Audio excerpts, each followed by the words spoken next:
Hey all! It is day 4 of our love challenge.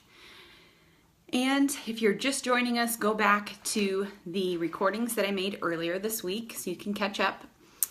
We've talked about just different areas of love, different ways to show love, different elements of love, what they are, and how to show love in those ways.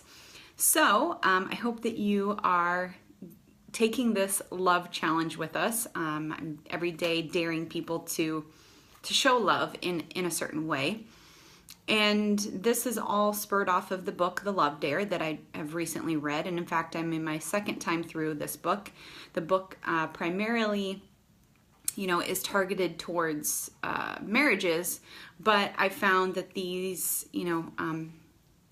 topics, these elements can really be applied to any love relationship, any friend, child, coworker, acquaintance, or even just someone, in some cases, someone that you just see in the store, out and about in your day. So you don't have to be married to hopefully take something from this.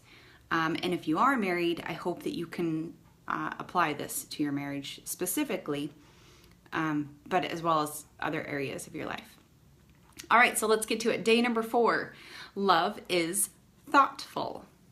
Love thinks before speaking. So when I think of thoughtful, I think that just means, thinking of someone and doing something kind for someone. And, usually I think thoughtfulness is really an act, whether that be speaking to someone or gifting someone something or something like that. Originally, that was my thought of thoughtfulness.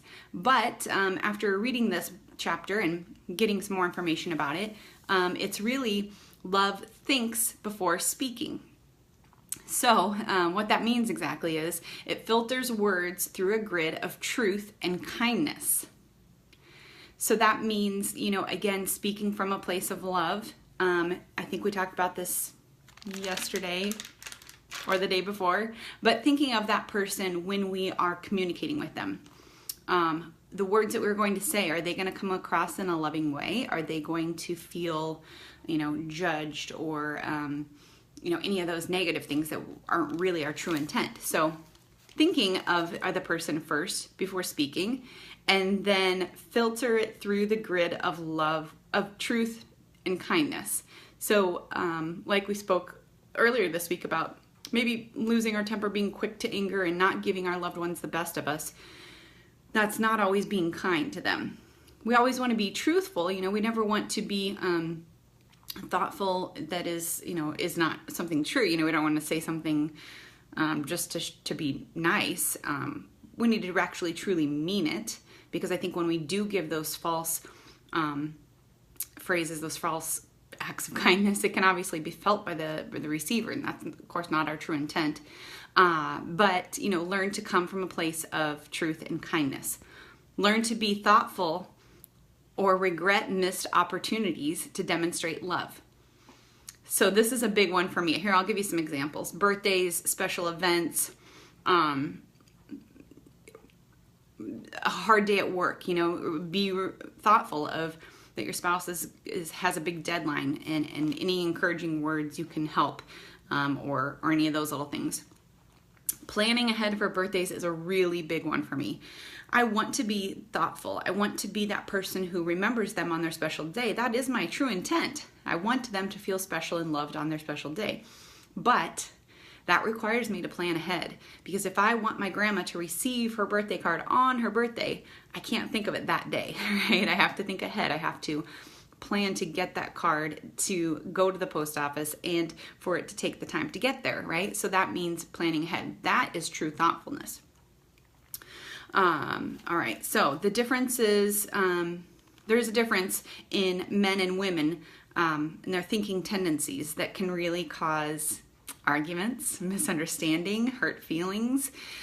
So I think it's really important to educate ourselves on what are the tendencies, what are the trends, what are the typical characteristics of men and women. Understanding the opposite sex, not only for your marriage, but for just life in general. is really important so that you're not easily frustrated by that male or female that you work with, or, you know, a sibling maybe that you communicate with. All right, men think in headlines and say exactly what they mean. When I read that, I was like, well, yes, obviously that makes complete sense.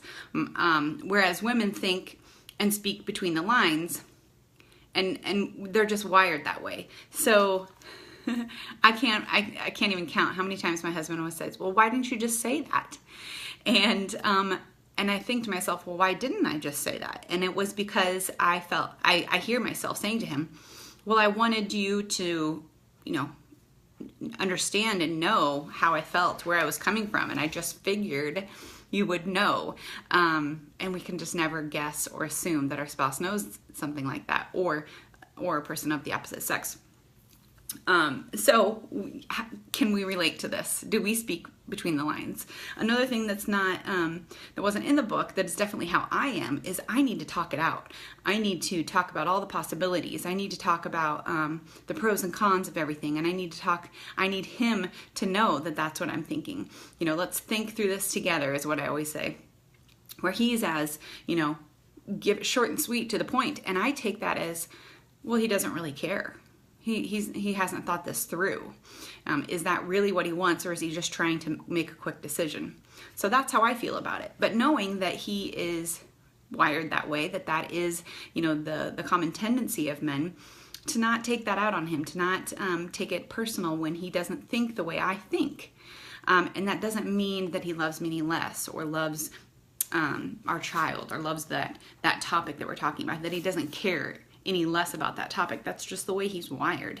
And to keep that in mind, that we are different that way. So when I'm speaking to him about something, he's expecting me to talk in headlines, and to understand his frustration with that. So that, I'm not saying that I'm going to change the way I think and speak, but I think it's just more of making ourselves aware of that, and that will help with that communication, misunderstanding, possible issue.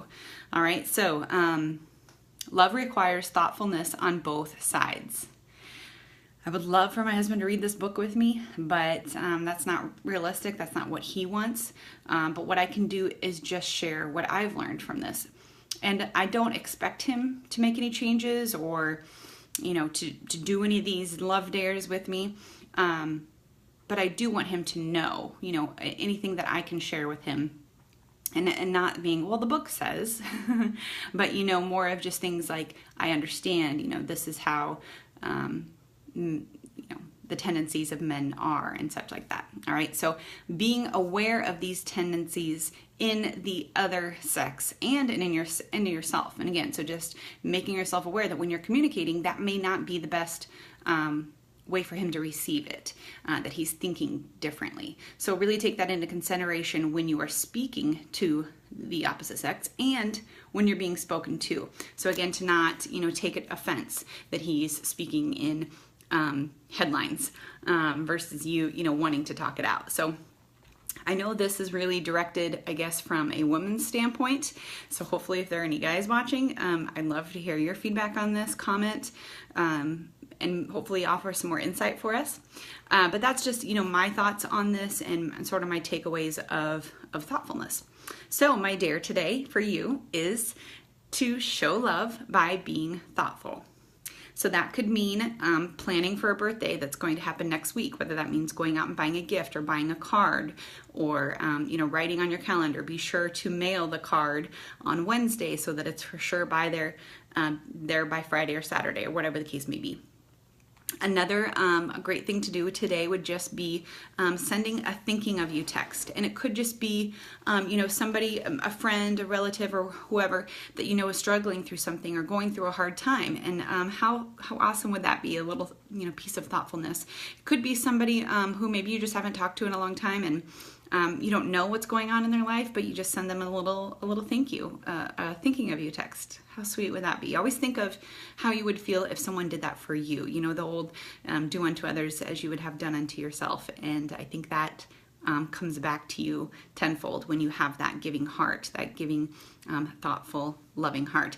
And And then another one, if you are married, another example or another possible dare for you would be when speaking to your spouse today, remember those tendencies of men and women. And again, this may not be exactly how you communicate or how your spouse communicates, but it's just sort of the general tendency of men and women. And to keep that in mind, consider that when you are speaking to your spouse and when your spouse is speaking to you.